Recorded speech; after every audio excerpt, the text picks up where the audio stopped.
Welcome to Near Falls with D. Hall. He's talking on bars and how they win it all. Yeah, it's just Near Falls with D. Hall. The final takedown, the glory or the fall. So loosen up, step on in, wrestle with the need to win. We're talking Near Falls with D. Hall. Ready or not, he's here to brawl.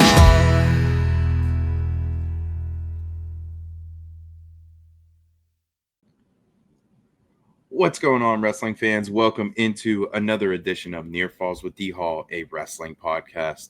Today, so excited. This is the best time of year. My favorite project of the year, the 24-25 WPIAL Coaches Preview. So excited to bring this to you guys. I have a bunch of different coaches coming on from across the WPIAL.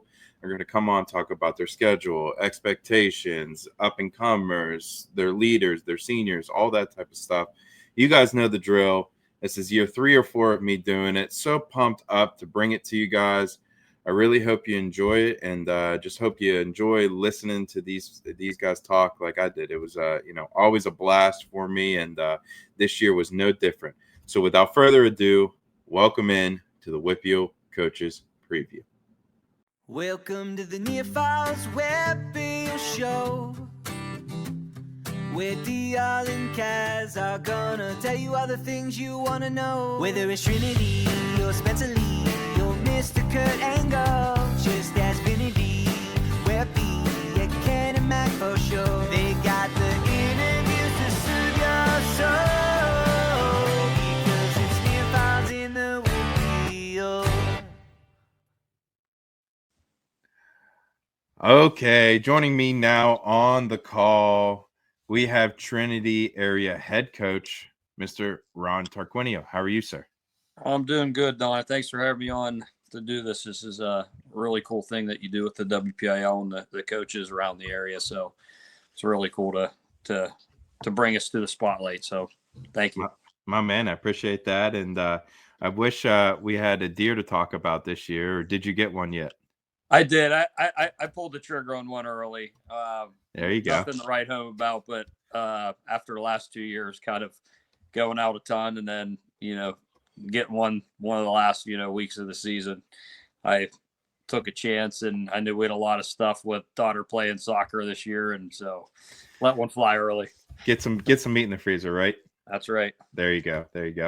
All right. Well, talk to me about last year. You guys seemed to put it all together, man. You find your way to Hershey, and you had a great year. Really, really, really tough team. So talk to me about building off that this year or last year and coming into this year with the offseason program. Yeah, just last year, it was it's one of those things you'll never forget. Very memorable season, and I told the guys I got to experience one of my first couple years of coaching, being assistant Franklin Regional with those guys out there, and making it to the team state tournament, and that was one of the most memorable moments of my coaching career, and it was probably one of the most enjoyable with all the times we've had guys at Hershey's, no matter what school I was at, but to do it with like a team and that team environment, there was nothing like it. And that was something that we kind of stressed to the guys last year. Like, this will be one of the most memorable moments of your, high school careers, or even, in your lifetime. It's something you'll always remember. So yeah, the kind of like the tale of two different stories between last year and this year. Last year, we had a lot of seniors, a lot of veterans on the team. Started to get a lot more depth, and so that kind of kept it rolling. And my prior backbone of our program is the way, obviously, the youth building the kids up from kindergarten on up, but our junior high coach is Seth Nicholson. He teaches with me and Andy Maganko at the middle school, and man, he does a terrific job. He gets last year he had a little bit over 50 kids. And so when you got numbers piling up like that, this year we went rolling into in the season, we have about 32 guys right now. Now it'll probably shorten a little bit with some guys probably going to wrestle junior high and, you always got a couple that come out that kind of fall out of the rim. So, sure. but no, it's between, Seth and Jeff Bricker, they do a great job with their junior high, and they build a lot of momentum for those kids coming up too. And so, even though we had a lot of kids graduating last year and a lot of veteran leadership, these kids that are coming in right now are unbelievably hungry, and they got an edge to them, and they're just tough, hard-nosed working kids. And so, even though we graduated a lot, we have a big freshman class this year, which, I would imagine a good chunk of them will be stepping and towing that line this year. So, well, talk to me. Who's some of those guys that, maybe we'll look up on Saturday night at, Cannon Mac that, he's in the blood round, got a chance, Trinity boy. Who's one of those guys? Well, we got a couple seniors, but TJ Allison is one of our only returning state qualifier from last year. Mm-hmm. He's just getting back into the healthy and in the swing of things from, being injured at the end of last season. But, his worth ethic is unbelievable. Dom Canale's been a guy the last, couple of years that took 5th at WPIAL's his freshman and sophomore year. And, last year that 121-pound class was phenomenal. Pretty good. Yeah, they have been state placers for the last number of years. And so it was a tough weight, but, thought he could crack in last year if he, had a solid tournament and, had a bad match and had to beat a really tough guy to make it in. But I think, he'll be on a guy that moves up to the next level this year and gets to the state tournament. And then we got a lot of, group of sophomores too that did a really nice job. We had Devin Junko, we had Jake Wright, and some of those guys that stepped up as freshmen last year and some heavier weight classes. Looking for them guys to move forward. And then, we got some guys that were on the cusp of starting, but behind some really good guys, the Bruckner brothers, Luke Poland, those guys. And, I know I'm forgetting guys off the top of my head, but how about freshmen? Any freshmen going to turn heads and, surprise some people? Yeah, we got some pretty good young kids, man. We got a nice list with Jackson Hoy, Parker Jennings, Landon Alt, Carson Gerba, Tegan Barr, Matt Richards, and Edric Williams. Those guys they were state tournament guys last year for junior high, and they got a lot of potential. And, as I said a little bit earlier, they come in with a chip on their shoulders and edge. And, so kind of, different game plan this year as to, it's about, getting those guys acclimated mentally to the transition. They have the skill. And so kind of busting their butt right now to get them acclimated and get ready for day one. So talk to me about on that, talking to me about the mindset, the schedule. Talk to me about how I know you guys are doing your duels again. I've already had a couple coaches on that are in your duels, including Matt Levy. I said, "Oh, you finally decided to not run away." That a boy. He was laughing. So, of course, you guys have your duels, but talk to me about the rest of your schedule. And, sounds like you got a mixture of, both young, and old, but how do you build those guys to get ready for March? Yeah. So, I like the duels a little bit. They give you, a little bit of that camaraderie, working together for, a tournament and string up a bunch of matches in a row and just getting the guys, all together as one group during that. So that's what we start with our duels, which again, have always been really competitive, and we got a lot of, great teams coming back in. And, it's kind of exciting to see those teams early and, see what they got, and kind of, that's kind of how we, what we work to get better for at the end of the year. We go to the Panther Classic again, the second week out in Mount Aloysius, right? Mount Aloysius, yeah. So runs a great tournament out there, and guys get a lot of matches there. There's a lot of schools that go to it. So I think last year we had a couple guys wrestled 8 or 9 matches, that lost earlier in the rounds and wrestled their way back to the placing rounds. And, I think like Devin Junko wrestled 9 matches. Jake Wright wrestled 8 or 9 matches. And holy Nikes. Yeah, it was a brutal weekend, but no, they see a lot of good competition out there. We're going to the Nurse Pro tournament down in the University High in Morgantown. Okay. Which is a one day tournament, but that's what got together with Leby, and I figured he knew someone down there. I saw that they were running it. It kind of like fit perfectly in our schedule, what I was looking for.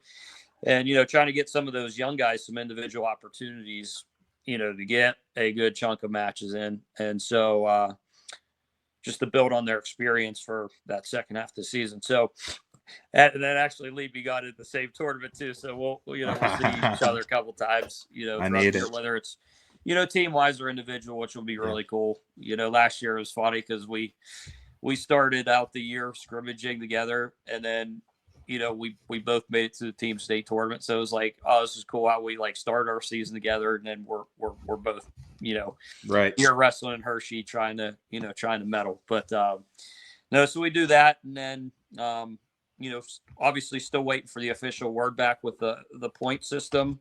Yeah, man, that's pretty wild. Give me your take on that. Do you think well, one, do you think it's going to pass? And two, like, why have the WPIAL not used it in years past? I don't know. Good question. I really didn't even 100% know about it till last year. We're at the state tournament, and Bodie Morgan was wrestling a kid. I can't remember if it was I think it was quarterfinals or quarterfinals. He wrestled a kid from I'm drawing a blank with the team names, but it was one of the schools out in South Central. Mm-hmm. Red team, and I don't know why I'm drawing a blank, but anyway, the kid's record was like it was like 58 and like 5 or something like that. And I'm like, how did this kid wrestle like 63 matches? And I saw like they were in 2 league tournaments or something like that. They got like points back. If you counted all the points, I think it was like 26 or 27 or something like that. And they were to get that back because they were in those 2 league like tournaments, or I think one was like a tri meet or something. Yeah. So it was kind of interesting to see. I don't know. I think the season's action packed enough. I don't know. I feel like it kind of hurts us as an area. On one condition is because they changed the postseason for us. That's true. For our area. So it gives us an extra week. So, it's unfortunate that the teams in our area, if you're fortunate enough to make it to the state tournament, you compete the very next weekend, which I'll tell you what, when we got back from Hershey, it was like our guys needed a few days to like reload. Yeah. Reload. I mean, it was a busy 3 days of, travel, going to work out, kids making weight every day. And then on top of that, I think we wrestled at least 4 or 5 matches. Right. And so, that's brutal. And then to go right into a postseason tournament, an extra week in there, that's, I don't want to say it's unfair, but it doesn't do the kids any justice with. Yeah. Yeah. So I like the fact that you can like, you could add another competition on there, but with probably adding that extra postseason tournament on there, like it's pretty brutal. Right. I'm all about kids getting extra matches in and stuff, but also too, like, there's times where they need a little bit of break, which I guess you can kind of alter things around, and, sit guys at some tournaments if they need a rest, which is, what we had to do last year. Guys getting dinged up at tournaments and trying to keep them healthy for the team aspect of it. So right, yeah, and I guess I mean not everyone's like the Bo Bassett's and the McCourts and everything's like that, and I guess that from what I heard, that's kind of where the origination of the where the loophole was founded. But yeah, I mean I hear that, and I think that's a pretty good take on that side of things. With that, you are wrestling every single weekend, so yeah, I think we have one break. I originally didn't have anything planned over the Christmas break this year, just to kind of build it in like 2 seasons, the first 3 weeks work stuff with our duels, and then, Christmas break to kind of get healthy again and, let the guys enjoy like a little bit of time off. And then, January, it's just boom, boom, boom between section duels, and we have 3 tournaments that month, and to roll right into team stuff. So I was like, yes, this is kind of like a nice schedule how it's laid out right now. And then they said that with the points, and it's like, you know what? I feel bad not to offer that. Like I owe that to the kids, because I mean, you got kids like 100 wins is a big deal, with a lot of kids, and to not have an extra like 5 matches is, I didn't want to put my kids in the position for that. So that's why, got us into the Wheeling Park duels if we get those points back, which will, give an opportunity to get some more duels in as a team. So yeah, for sure. Okay, talk to me about the goals and expectations you have for this team. Last year you guys were a state tournament team. You're bringing a bunch of freshmen in this year, though you lost. I mean, Bodie Morgan and the bigger Allison brother, and just some of the stalwarts of your team that have been around for years and years. You can't really necessarily replace those guys, but how do you reload and retool, I guess? Yeah, I think just setting high expectations in general. I said since day one, I think our guys have a lot of potential to do great things this year, but it depends on their mindset and commitment to want to be good as individuals and a unit. So that's why I told us the biggest thing is being unselfish. Wrestling's an individual sport, but the team aspect of it and doing things for each other comes a long way. And I think that was one big thing that helped us out last year. So I went in with high expectations. I said our goal is to win sections again as a team, and being in that fighting spot. I think it's going to be a pretty hot team race by the end of the year. Mm-hmm. Again, it's going to go by teams that are healthy, teams that have depth, have a lot of options moving the lineup around a little bit. And that's what helped us out a lot last year, finally having some depth and guys healthy to kind of maneuver the way we needed to. So, that's always big when it comes down to close team matches. And, I'm sure every other coach says the same thing, but no, I don't know. I think with our staff, Andy McGanko, Tristan Buxton, Paul Riener, is still helping out, even though, Blake's in college. Can't get away. Yeah. So he does a great job for me as well. Zach Bowman's helping us out again this year, and even nice. Mikey Carr's helping out a little bit. He's doing his clinical rotation. He's going to be a surgeon, so he's in the area and sneaks in the room to beat the high school kids up and leaves. Yeah, his wife's actually one of the assistant wrestling coaches for the girls team. Heck yeah. She was a university world silver medalist from the Ukraine, so it's not bad. Yeah, pretty good skill to help out Grant Lowther over there. So, no, it's looking great. That's what we love the environment right now from our guys, and like I said, just set those high expectations. I think the guys know going in what they could do if they bust their butt and work hard. So. All right. So talk to me about, I think we talked a little bit about it last year, but room games, what do you get into? You partner dodge like we were at West A, or, you're not letting them play games? Or We'll hit one up every once in a while. We don't get as crazy into it. It's, you got to read the room. And if the room looks like, they're dragging butt, some days it's good to push them through and make them outwork that lackadaisicalness, tiredness, right? Yeah, kind of like, and sometimes schoolwork funk. You scream and get on them, and they pick it up and respond really well. And then some days you're like, you know what, like we need a little bit of a break too. So they hit the partner dodgeball up, especially. It's hard. I love playing handball. I love getting in the handball too, but it's kind of hard with more guys. So we play that. Now, when you play handball, what's your position? You facilitator? Are you looking to score, or you play goalie? What I do a little bit of everything. I like it. All jack of all trades. He said. I'll get in goal a lot, but anymore. The heart is Wheeling, but the body is not. I hear you. Yeah. That's good stuff. Okay, talk to me about social medias. How can we follow your squad this year? Yeah, we run Facebook, Instagram, and Tristan Buxton does our account. I believe on Instagram and Twitter, and so he updates Twitter a lot throughout the year. Or Hiller's official. Yep. So that's Good. got it all, I guess. I don't know. I hear you. I mean, as long as we can follow you, well, that's what I need. I need to be able to follow you guys when I don't know where you're at. So Yeah, I like to know what's going on. Okay. Anything or anyone you want to shout out before I leave you go, my friend? I think we're good. I think just thanks again, buddy. What you do for the sport is awesome around here, and putting this platform out and reaching a lot of audience is really cool and really helps out the sport and get kids and programs recognition. So appreciate all you do, Big D Hall. I love you, my man. Appreciate you, Coach, and I wouldn't be where I'm at without you, my friend. And much love to you. Thanks, buddy. And I like all those shirts in the back too.